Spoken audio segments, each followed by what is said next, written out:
अपने देश में, दुनिया में बहुत क्रांतियां हुई हैं और मैं एक आज विशेष आपसे साझा करना चाहता हूं इस बात के लिए कि एक अमृत क्रांति जिसमें जल को कैसे बचाया जाए, इस क्रांति में आप सब लोगों ने भी भाग लिया है। इसीलिए मैं आपको अपना क्रांतिकारी मित्र बता रहा हूं। और पानी निरंतर कम होता जा रहा है।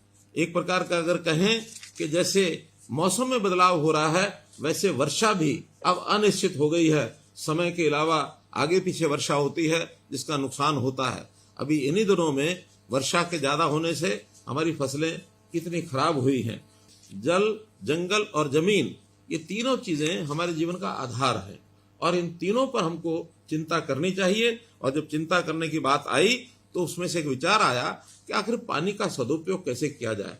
जब पानी की कमी महसूस हुई, पानी जमीन में बहुत नीचे जाने लगा, तो डार्क जोन का एरिया ये घोषित हुआ। सेंट्रल वाटर कमीशन, केंद्र का जल आयोग, उन्होंने भी हमारे प्रदेश के 36 ब्लॉक उनको डार्क जोन घोषित कर दिया है। एक रिपोर्ट के अनुसार हमारे 7,287 गांव, जिसमें 3,041 के अंदर पानी की कमी महसूस की गई है और 1948 तो ऐसे हैं जो गंभीर संकट में आ गए हैं।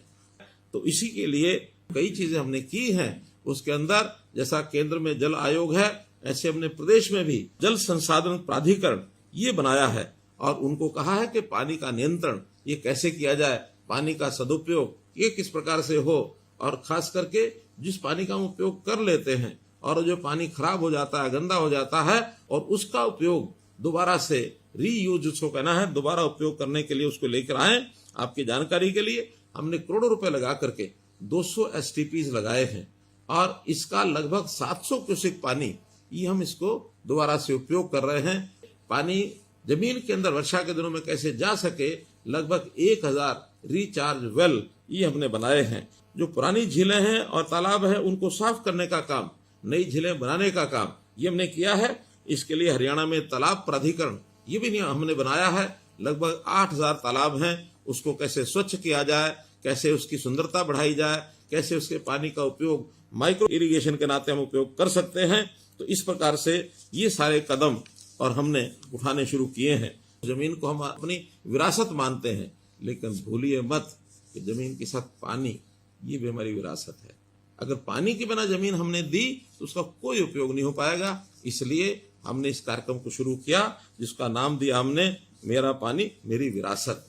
और मेरा पानी मेरी विरासत के अंतर्गत जो योजना बनाई गई वो यही बनाई गई है कि हम कैसे इस पानी का उपयोग, इसका प्रबंधन ये हम कैसे ठीक करें। सबसे ज्यादा पानी धान में और गन्ने में लगता है। 1 किलो चावल उगाने में, उसको पैदा करने में 3000 लीटर पानी लगता है। क्या हमारा किसान ये अपनी खेती में विविधीकरण करके क्या उसका पानी का बचाव नहीं कर सकता है? निश्चित कर सकता है। जब बातचीत हुई तो हमारे किसानों ने कहा कि हमारी थोड़ी आमदन घटेगी। हमने 7000 रुपया प्रति एकड़ ये मुआवजा शुरू किया आज से 2 साल पहले, 2020 में। मेरी जानकारी के हिसाब से 1,74,464 एकड़ पिछले 3 साल में हमने अपनी बिजाई दूसरी फसलों को बो करके एक बहुत अच्छा काम किया है। एक दूसरा तरीका पानी को बचाने का हो सकता है डायरेक्ट सीडिंग, सीधी फसल की जो बिजाई है धान की, अगर वो करते हैं उससे भी हमारा पानी बचता है। इसके लिए भी हमने 4000 रुपये प्रति एकड़ इसका जो अनुदान है ये दिया है।